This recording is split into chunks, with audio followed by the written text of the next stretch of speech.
चलिए सीधा आपको दिल्ली लिए चलते हैं। स्वास्थ्य विभाग की प्रेस कॉन्फ्रेंस है। million tons, 298 million tons. Next slide, please. To help farmers sustain production, money has been disbursed under the PM Kisan Yojana and the PM Fasal Bima Yojana. Insurance claims have been disbursed. Pulses have been dispatched to states under the PM Garib Kalyan Yojana. Next. An All India Transport Call Centre 1800180420 has been recently launched, and the Kisan Rath app has been launched to facilitate transportation of food grains and perishables across the state. Next slide, please.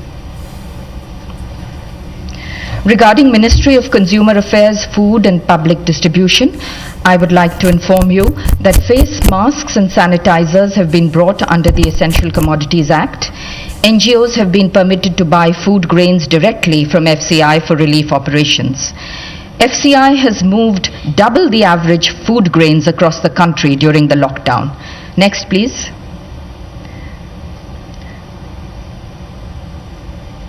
Next. Ministries of Rural Development and Panchayati Raj, I would like to inform you that government has hiked the Manrega wages in the wake of COVID-19 pandemic. The average increase is rupees 20.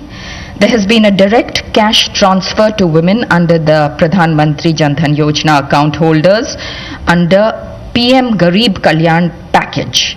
The self-help group women have helped in this effort. The women self-help groups under the NRLM, the National Rural Livelihood Mission, are making protective face covers, sanitizers, soaps, and are running community kitchens in large numbers. Thank you. Thank you, Alpana. Now, the Ministry of Home Affairs, please. गृह मंत्रालय की तरफ से update है। गृह मंत्रालय निरंतर lockdown measures के एनफोर्समेंट को मॉनिटर कर रहा है। जहां भी लॉकडाउन का उल्लंघन हो रहा है, वहां राज्य सरकारों के साथ संपर्क करके उचित कार्यवाही की जा रही है। कल गृह मंत्रालय ने एक बार फिर सभी राज्यों और केंद्र शासित प्रदेशों को पत्र लिखकर राज्यों का ध्यान इस बात पर आकृष्ट किया है कि आपदा प्रबंधन अधिनियम के अंतर्गत जो दिशा निर्देश जारी किए गए हैं, उनमें स्पष्ट रूप से लिखा गया है कि राज्य सरकारें इन दिशा निर्देशों का सख्ती से अनुपालन करेंगी। अपने लोकल एरियाज की आवश्यकता अनुसार वे ज्यादा सख्त कदम उठा सकती हैं, परंतु दिशा निर्देशों को डाइल्यूट नहीं कर सकती, कमजोर नहीं कर सकती। गृह मंत्रालय ने उनका ध्यान माननीय सर्वोच्च न्यायालय के 31 मार्च 2020 के आदेश में की गई टिप्पणी की ओर भी आकृष्ट किया है कि सभी राज्य सरकारें, सार्वजनिक प्राधिकारी और देश के नागरिक ईमानदारी और निष्ठा से सार्वजनिक सुरक्षा के हित में भारत सरकार द्वारा जारी किए गए निर्देशों और आदेशों का पालन लेटर और स्पिरिट में करें। यह पत्र इसलिए आवश्यक हो गया था क्योंकि कुछ राज्यों में उन गतिविधियों को भी इजाजत दी जा रही थी जिनकी गृह मंत्रालय द्वारा जारी किए गए दिशा निर्देशों के अंतर्गत अनुमति नहीं है। गृह मंत्रालय ने कल पत्र लिखकर केरल सरकार द्वारा जारी संशोधित दिशा निर्देशों पर भी अपनी चिंता व्यक्त की है। कुछ गतिविधियों की अनुमति दी गई है उनके द्वारा जो आपदा प्रबंधन अधिनियम 2005 के तहत गृह मंत्रालय द्वारा जारी आदेशों का उल्लंघन है और लॉकडाउन नियमों को भी क्षीण कर रहा है।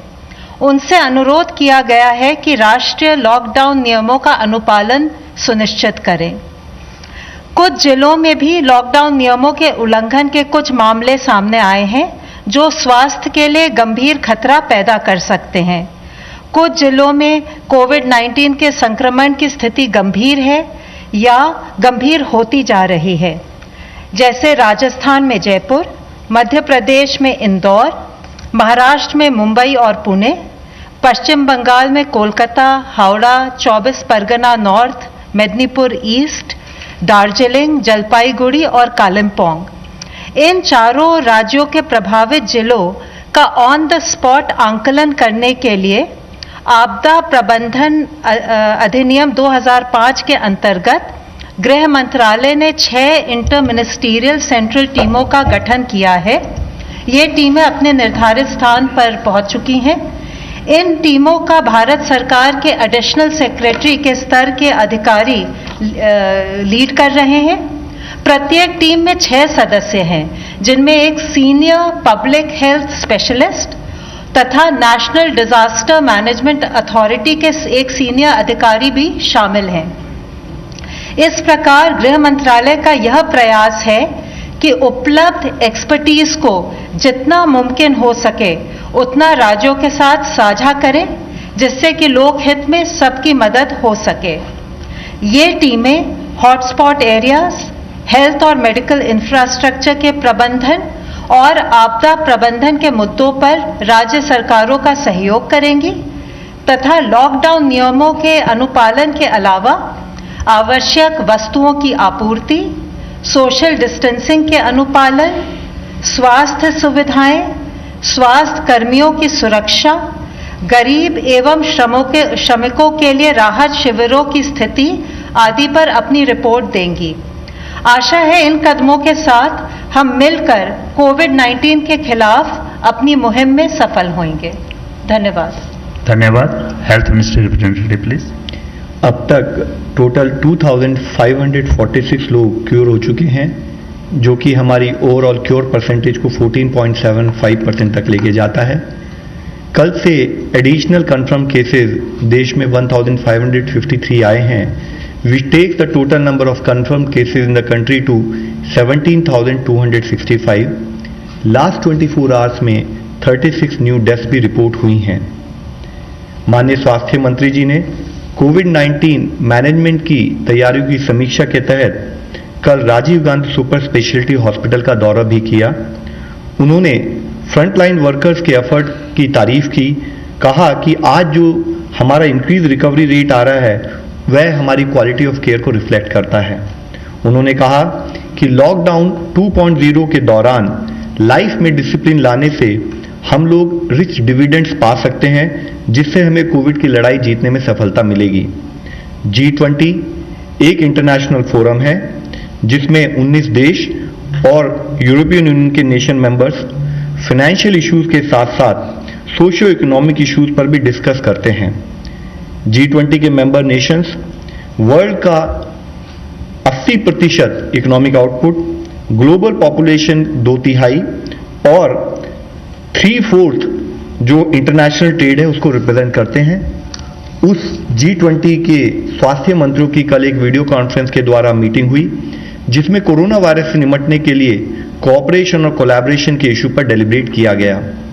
माननीय मंत्री जी ने इन टेस्टिंग टाइम्स के दौरान सभी मेंबर स्टेट्स के साथ मिलकर काम करने के लिए भारत के कमिटमेंट को जाहिर किया।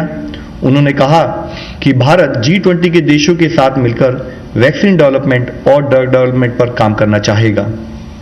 इसके साथ ही गवर्नमेंट ऑफिसेज के कामकाज के लिए स्वास्थ्य मंत्रालय ने अधिकारियों को एक गाइडलाइंस के द्वारा वायरस के स्प्रेड को रोकने में संबंधित प्रिकॉशनरी मेजर की सलाह दी है, जिसमें बताया गया है कि officials reusable cloth face cover use करें, डिसइंफेक्शन प्रोटोकॉल का स्ट्रिक्ट फॉलो करें, फ्रीक्वेंटली सोप या पानी से हाथ धोएं या फिर हैंड रब या सैनिटाइजर को यूज करें और ऑफिशियल्स एक दूसरे के बीच में एडिक्वेट डिस्टेंस मेंटेन करें।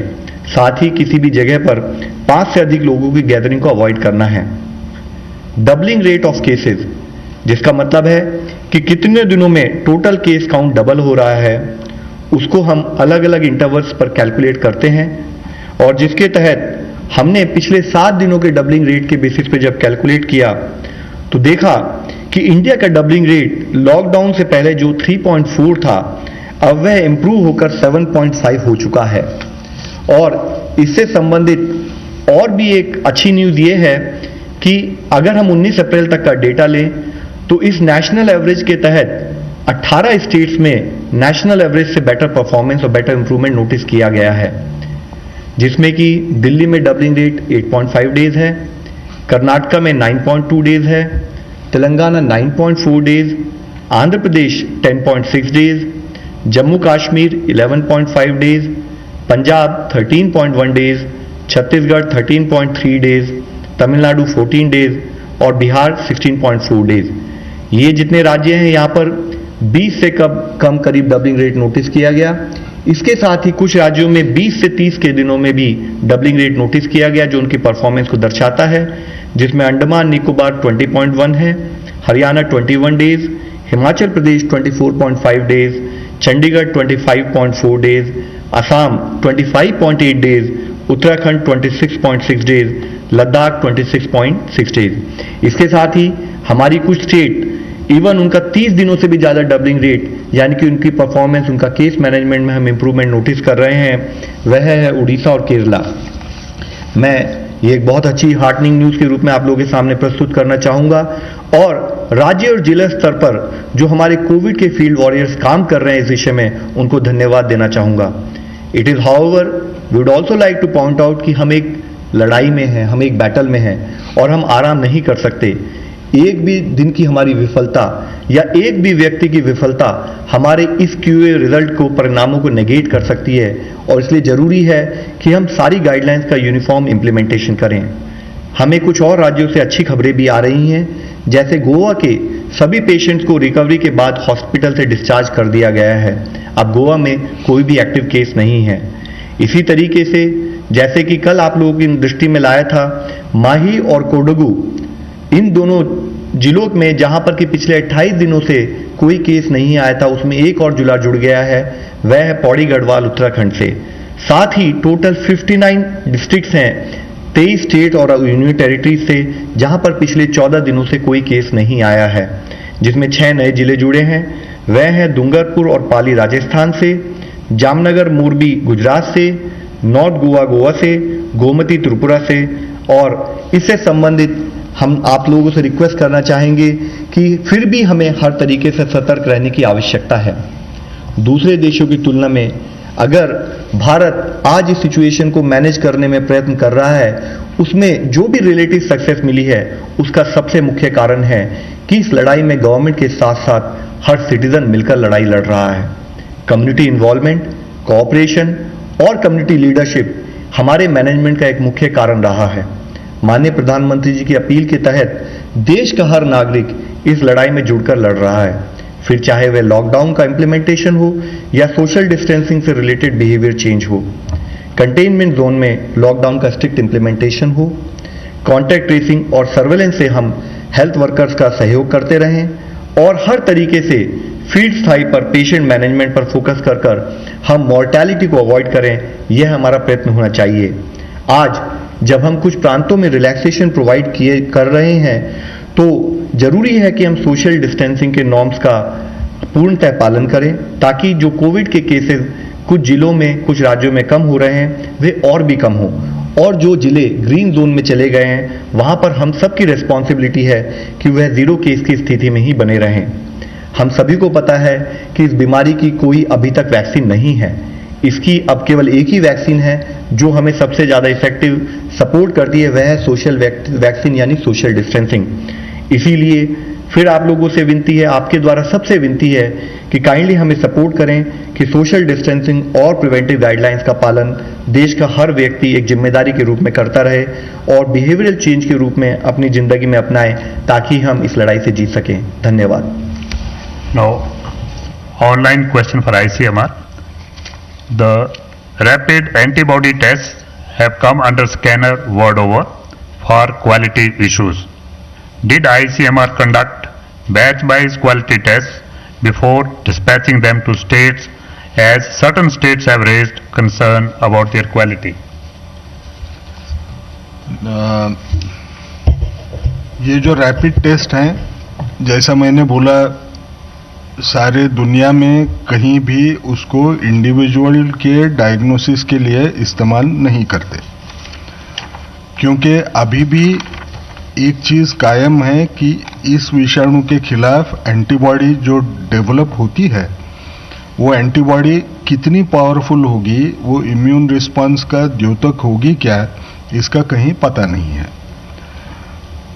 ऐसे रहते हुए भी इसका इस्तेमाल सर्वेलेंस पर्पस के लिए हो सकता है, क्योंकि सर्वेलेंस में मैंने जैसे पहले एक बार बताया था, मैं अगर ये बताना चाहता हूं कि 5% समझ लीजिए कहीं सर्वे किया, 5% लोगों को बीमारी थी, वो अगर 4.5 भी आई और वो कंसिस्टेंट एरर उसी ढंग से वही टेस्ट आप इस्तेमाल कर रहे हैं, उसी से भी उतनी 4.5 4.3 भी आई, कंसिस्टेंट रही वो एरर, तो उसमें एपिडेमियोलॉजिक सर्वेज में जहां हम ट्रेंड मॉनिटर कर रहे हैं उसमें ज़्यादा फर्क नहीं पड़ता है, क्योंकि वो गिनती ही कम करता है।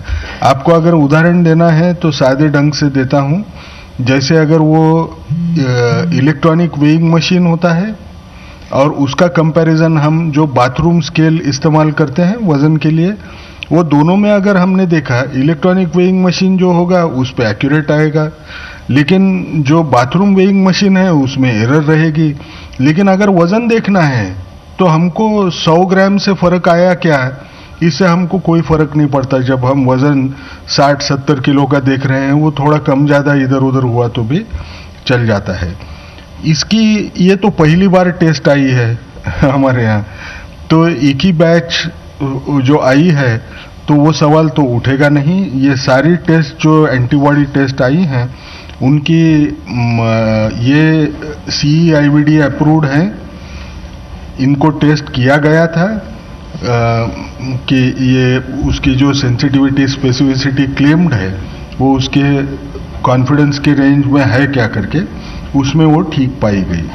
हमको जो दूसरी एक ये मिली है कि वेस्ट बंगाल में कुछ टेस्ट जो BGI किट करके माना जाता है, RT-PCR किट, वो RT-PCR किट बराबर काम नहीं कर रहा है, ऐसे हमको एक ग्रीवेंस मिला। वो ग्रीवेंस के तरफ देखते वक्त 2-3 चीज़ें हमको याद रखना है कि ये BGI kit US FDA approved है, उसकी क्वालिटी स्टैंडर्ड्स काफ़ी अच्छे हैं। सिर्फ इसमें एक प्रॉब्लम है कि ये जब किट हमको रखना है तो उसको 20 डिग्री के नीचे। और स्वास्थ्य विभाग की ये प्रेस कॉन्फ्रेंस है जिसमें बताया गया कि किस तरह से कोरोना पर कंट्रोल करने के लिए लगातार नए नए कदम उठाए जा रहे हैं।